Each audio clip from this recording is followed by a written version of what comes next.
Hi, I'm DiMaggio. You're watching Project Luminary. Watch this, one hand. No, can't do it.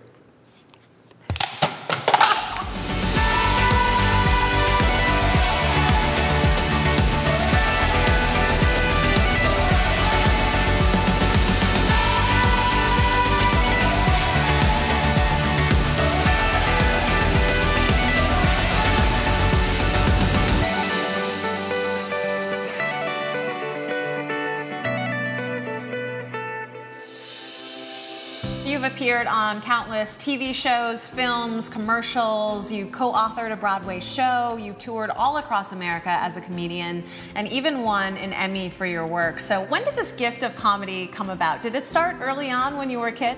I hate to use the cliche class clown thing, but I had an outgoing personality, and I really vibed to comedy. I used to watch it on TV all the time. Comedy was just always there. I never knew that that was going to be my thing. But I was able to imitate comedians to the kids in school.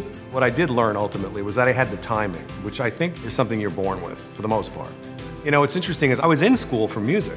When you're in school, you have to sometimes fill out a schedule and you just randomly grab a couple of classes. So I said, oh, communications and acting. I took an acting class. And I had this teacher who taught both of those classes. So she took me aside one time and she said, you know, you're a comedian.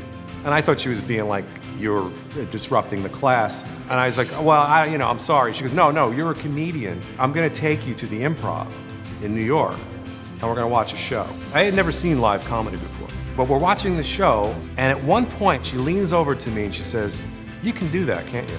And I totally, in the moment, said, yeah, I think I can.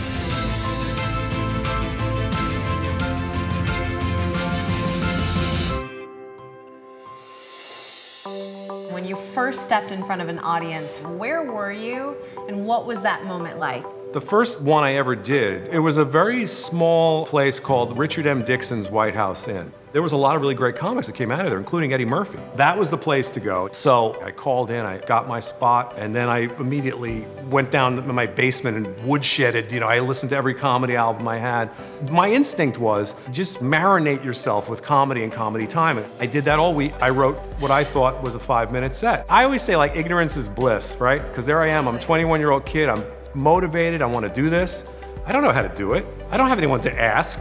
The long story short is that I actually blew the room away, which is unusual. Most people will tell you they bombed the first time. But the negative aspect of really killing the first time is you think you have been sent from the mount and you are, what's next? Do I do the Tonight Show now? It was a game changer. People come up to you afterward and you're just like, oh, this is what I should be doing. You know, I think we all come to a crossroads at some point in our life where we decide, do we stay on the same path or do we take a different road? And you found yourself eventually giving up on something that you once loved so much. Why do you think that that happened?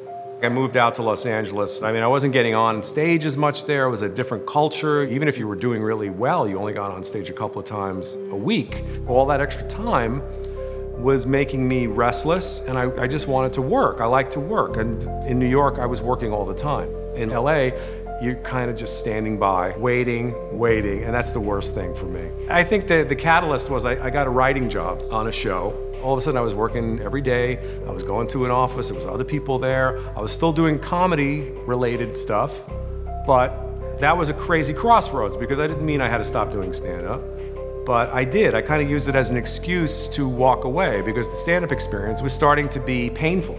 And in the beginning, it felt fine. It felt like a big relief. And then later on, the voices started to come. Your conscience saying to you, dude, wait a second, what are you doing? You're a comedian. So at what point do you listen to that voice? What was the defining moment that you said, okay, it's time for me to get a second chance, reclaim my destiny, and make a documentary film about my experiences?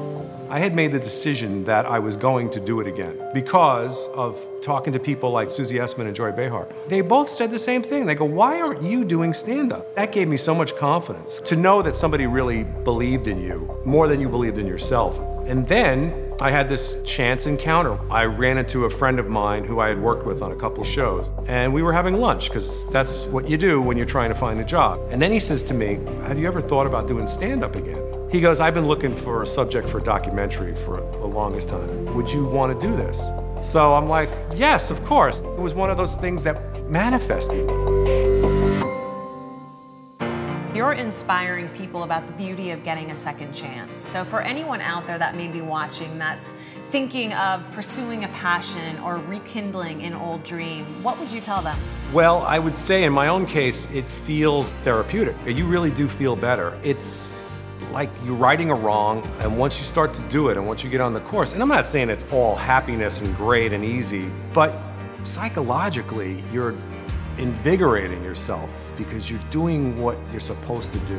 Whatever that is, that passion, you can do it.